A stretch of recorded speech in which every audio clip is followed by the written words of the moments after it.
আমার বাপ ভালো চাকরি করত, কিন্তু সরকারি না, প্রাইভেট ফার্মে। তবু ভালো ছিলাম আমরা।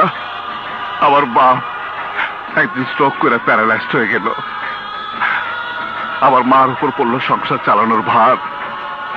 মাস একটা অফিসে চাকরি দিল। মাস সে অফিসের মালিক।